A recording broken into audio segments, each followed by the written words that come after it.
Welcome to European Connections. Aberdeenshire's Tour of Britain meets Denmark's Tour de France, a discussion focused on what it takes to support these major events when they arrive in a local community. Throughout this discussion, you will hear from some of those at the forefront of the community programmes, both in Aberdeenshire and in Denmark, and a unique opportunity to hear from the route director of the AJ Bell 2022 Tour of Britain. Devised to work alongside the Developing the Young Workforce programme in Aberdeenshire, you will be able to listen and draw out from the conversation some of the key skills, abilities and approaches that have been used. Please enjoy European Connections. Hello everybody, and a very, very warm welcome.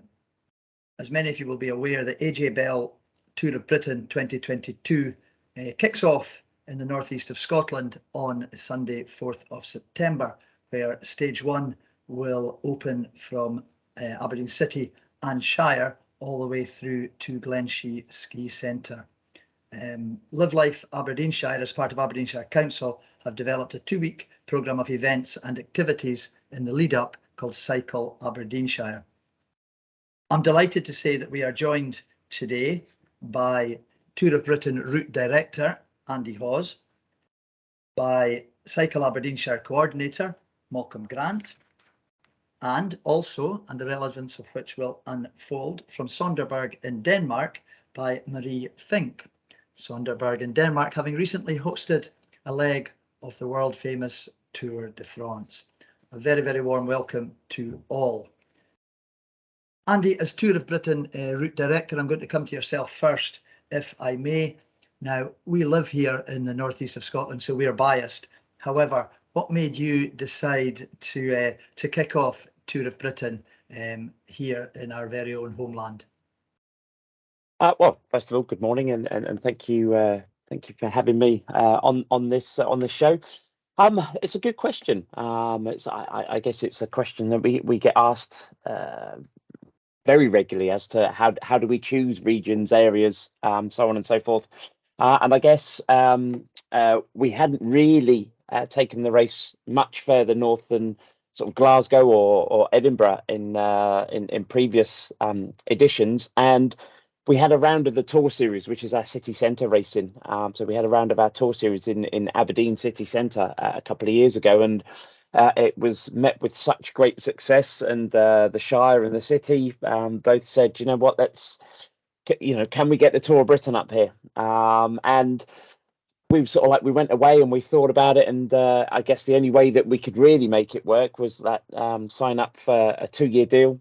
So with 1 year having the final stage of the race, and then the following year having the opening stage of the race. But just for that logistic side of things, it makes things a lot easier. So I wouldn't say it came by chance. It came by the success of the Tour Series round in Aberdeen city centre first, and then everything else fell in place. Sure. I know you're a cycling enthusiast yourself. This is perhaps your dream job, but as ever with events such as this, what we as the viewing public see is perhaps very, very different from all the nuts and bolts that you see yourself. What specifics really are in there behind the scenes? Well, where to even start with that one? I mean, it's the race is just one thing, it's and that is what everybody says, and the social media side of it, the live TV side of it, and plus or minus, it's 4 maybe 5 hours worth of live TV coverage of the racing, but it's the absolute hours and hours and hours, endless hours that go into sort of like getting that 5 hours of TV production right. Obviously, the social media rolls on for a bit longer than that, but over the 8 days, it's pretty much, I wouldn't say quite 24 hours a day, but some days it certainly does feel like we've used all 24 hours on one stage. So, but yeah, it's we go back maybe 18 months before the race has even started to start the planning process. So yeah, it's a huge undertaking for sort of many people within the organisation that I work. Sure. Now there are many big names now in the world of cycling as coverage thankfully increases year on year. Who can spectators in the northeast expect to see on our hills and roads? Well, this is always a tough one to answer because the teams don't actually have to give us their lineups until 72 hours before the start of the race. So whilst they've given us sort of like a rough possible team roster who might be on it, we don't actually know any really big names at the moment. So, but we know the Tour of Britain stands well in the cycle race calendar. We know that it's anybody that's wanting to do well in the Worlds always comes to the Tour of Britain, and the Worlds is the World Championships is always the big race that's held after the Tour of Britain at the end of September. So anybody with aspirations to become a world champion tends to come to the UK for the Tour of Britain because the racing is a little bit unpredictable. The roads are unforgiving. And the weather also can be unforgiving at times too. So it throws a lot into the mix. But yeah, in the past we've had world champions, Olympic champions, European, Commonwealth, you name it. It's a very big race for quite a few people. But yeah, at this moment in time, it's very hard to say what household names will be taken to the start line in Aberdeen. Andy, thank you. I'm sure we'll come back to you again shortly as our conversations unfold. I'm going to come across, if I may, to Malcolm. Malcolm, of course, as part of Live Life Aberdeenshire, you're currently seconded as the Cycle Aberdeenshire coordinator and obviously a main driving force behind exactly what will be happening in our area on 4th September. Can you give us a little bit of background to your role? Yeah, certainly. My normal role is working within a secondary school. I'm normally an active schools lead coordinator, but I was asked to take on a secondment for this year to develop and deliver a 2-week programme of activities and events within Aberdeenshire to support the arrival of the Tour of Britain. My background, a bit like Andy's, I've been racing since I was a schoolboy, age 16, in bike races across Scotland, and I have been down further south in England as well when I was younger. So I come with that background. I'm also a British cycling coach in my spare time, and I've also been a British cycling race organiser. So I think that background had convinced those above to twist my arm to take on the secondment. But a lot of the work is very similar to what I do in my normal role in terms of working with schools, working with local communities, and developing programmes. So over the course of the early part of this year, we developed a programme called Cycle Aberdeenshire. And as we record this morning, today is actually the first day of Cycle Aberdeenshire, and it's a broad range of activities and community events that will take place between now and the weekend of the race, just as described by Andy. And it's a programme that looks forward. It looks to support the Tour of Britain, but it also looks beyond that as well. These events are huge. And it's the Tour series has been here now, the Tour of Britain into its final year of this 2-year cycle, and it's really important we take advantage of that and built a programme that provided a legacy, an actual true legacy that we could look back on and say that we have gained hugely from the visit of the AJ Bell Tour of Britain. And I think we've done that with the programme that's been developed. It's wonderful. Gives us a fantastic insight into that. Is there somewhere that we can find further details on Cycle Aberdeenshire? I'm sure there'll be people listening that would like to look a little bit further into that and see what's happening. Yeah, without giving somebody a long website address, simply go to one of the web search providers and put in Live Life Aberdeenshire, Cycle Aberdeenshire, and it'll take you straight to our page where you'll see the list of events. So these range from the schools programme, which we actually launched just after the Easter holidays here back in April, into early May. And that involves a range of things. We've got online resources for the schools that they can tap into. It's got a very, what we call a STEM-based focus. So science, technology, engineering and maths, really linking into some of those core subjects that the schools are delivering on a yearly basis. And what we've done there is simply take elements of professional cycling and the working mechanics of a bicycle and provided options for teachers in class to use those with pupils on a daily basis. And we're actually going to be doing more of that over the next 2 weeks. We have a dedicated STEM day on the 1st of September where we're encouraging all our schools to get involved with looking at the scientific background to cycling, which has changed hugely even in the past 10 to 15 years. bike technology, aerodynamics, nutrition, physiology has changed hugely. So all of these things have been provided to the schools. And then the more higher profile events, we're absolutely delighted. Then just over a week's time, we will be introducing 2 Olympic and world champion paracyclists, husband and wife team, Neil Faki, OBE, and Laura Faki, OBE, who will be appearing in Inverurie on the 1st of September. Inverurie is one of the key parts of the stage as it comes through Aberdeenshire, and I suppose that's where, when we're just speaking about my overall role, it morphed very quickly, which led to me meeting Andy for the first time up at Glenshee back in the dark and dreary days of, I think it was February into March, when Glenshee wasn't at its warmest. But just my experience and background in cycling has led to me being brought in more operationally to help with getting stage 1 through Aberdeenshire. And some of those are just logistics round about some extra marshals, and certainly in Inverurie where I'll be based on the day, and also just inputting to various operational groups in the finish line group, just to make sure that as a council we are providing Andy and his colleagues at Sweet Spot with all the support they need to make sure the race goes through safely. But yeah, our big highlight is this visit of Neil and Laura Faki, and we're really looking forward to bringing that into Aberdeenshire, and it's being carried out in association with the Archie Foundation, who are a very prominent local charity who've been helping us hugely throughout this year as we build up to September the 4th. Thanks, Malcolm. I suggested to Andy that he has a dream job, but perhaps looking at your own personal background, this is a little bit of a dream secondment. I might suggest, if I may. What do you think, being based locally and being a cyclist as such? What do you see as being perhaps the highlight of stage 1 of this year's AJ Bell Tour of Britain?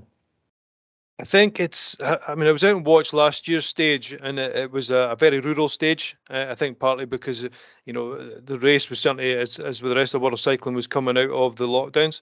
And, it was a beautiful course last year. It took in some amazing climbs such as Cairn Mount and right out to Royal Deeside. This year's a bit more urban, so as Andy will probably say, it introduces more challenges when we go through some of the larger towns. But we are now looking forward to say that the legacy will be what can we take from the Tour of Britain coming through and going through some of our larger towns, Inverurie and Afford. Inverurie is one of the biggest towns in Aberdeenshire. Afford leads us right into the heart of Donside and across the Royal Deeside. So it's looking a bit more at economics as well and tourism, that driving people to see these images on the race helicopter, as Andy described. And I think, just the entire route. And I suppose I can, when Andy was speaking about how long it takes to plan, I think it was just before Christmas last year that I first got to look at the proposed route. And along with one of my colleagues who's our Tour of Britain lead, we made some changes that we thought would benefit the race, both in terms of, again, that economics and also tourism, but also just local knowledge of the roads I've ridden and raced on since I was younger. So I think hopefully the final route, again, which Andy's driven a number of times, has delivered something that will create something quite special within the race, especially as the opening stage, which again can be unpredictable because there isn't any set scenario in place. The teams are very much starting from scratch on that stage. But obviously the climbs, there are 2 or 3 climbs in there that they're not the longest, but they're extremely steep. And I think the weather is probably the unknown factor that could change things completely. I think, if we get a nice Aberdeenshire autumn Sunday, then we might have a gentle westerly wind, but we could get the alternatives. And again, I'm thinking, Marie could probably tell us something about that, because the stages in Denmark, during the summer were something that the wind played a factor in. So yeah, I think that those climbs will be quite special. And I think from just how Aberdeenshire looks, I think the helicopter is going to give some amazing views this year. It's some amazing views last year, but I just think this year there's just something slightly different about the route that's just going to show us something that we haven't seen before. And obviously the finish line at Glenshee, it's a ski centre finish. And again, the potential's there for something quite spectacular as well. Thank you, Malcolm, for that little bit of insight, local and wider. I'm delighted to welcome from Sonderburg in Denmark, Marie Fink. Marie, thank you so much for joining us. Now, your town and area, of course, recently welcomed a leg of the world famous Tour de France. How did that come around, and how did you and your compatriots look to embrace that? It was a smart idea 7 years ago, someone got, and then someone was really good at lobbyism, and we got it to have the finish line here in Singapore, which was awesome. And just to say straight away, I'm not a biking enthusiast, not until this year's Tour de France. Obviously, we had someone favorite to win it, and we were all cheering, and it was such a fantastic experience. So even for those who don't find biking very interesting, there's something to look forward to. It's such a celebration, and it can gather so many people. And being separated for such a long time, it's nice to be able to gather and celebrate big events again. My expertise is in education. So when we were asked to prepare a 100-day program, we started a long time ago, and so to be able to offer our schools qualitative materials that had to do with Tour de France, but also as a supplement to the standard curriculum that we have. So we worked with competence development with our teachers, and then also with local, now my English is not as fluent, but local input into the different classes of, different age groups as well, and say, oh, do you want to join us for this? And then we hooked up with, for instance, the Danish architectural company or institute. And then they said, oh, they have a yearly photography competition. And we said, oh, we could join, but we would like it to be around, what do the bikers not see when they pass through? It takes the whole, what do you call it, Andy? The bikers, the peloton. The peloton, yeah. when they pass through, it takes about 15 seconds. So there's so much they don't see. So we said, we asked our schools to show in photography, what are they missing out on? And obviously, like you're saying, you've got a route, but there's still so much to see that's off route. So let's make an exhibition on to show everyone what they should come, and like you said, Malcolm, about tourism, getting people to drop by. And we said, oh, okay, so if we want some tourists to come by and not just watch the roads they've been biking on, we have to offer something else. So we got the kids' perspective, or the pupils' perspectives on this. And two of the photographers, the pupils' photographers, photographies, have entered the national competition. So it's not an add-on or extra we've been working with, but really qualifying and saying, oh, what else does Tour de France open up to?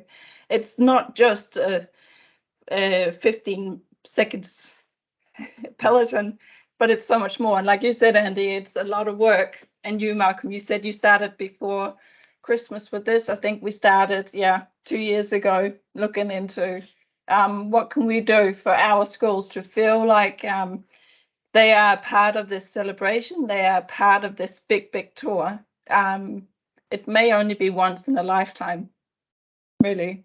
Sure. And how have you found the impact? Obviously, there's an impact there in the build-up with everything that was involved, but then the actual event and the sort of impact since then, both, I guess, from an educational perspective and also from a tourism angle. I think for an educational one, it's I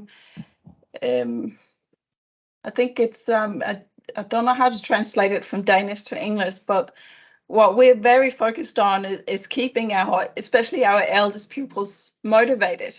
Sure. And we found that these practical materials that we introduced to the teachers, and they took them and made them come alive. Really, the pupils immersed themselves into this. So it was a genuine interest from the pupils, but they got so engaged as well. So it was not just the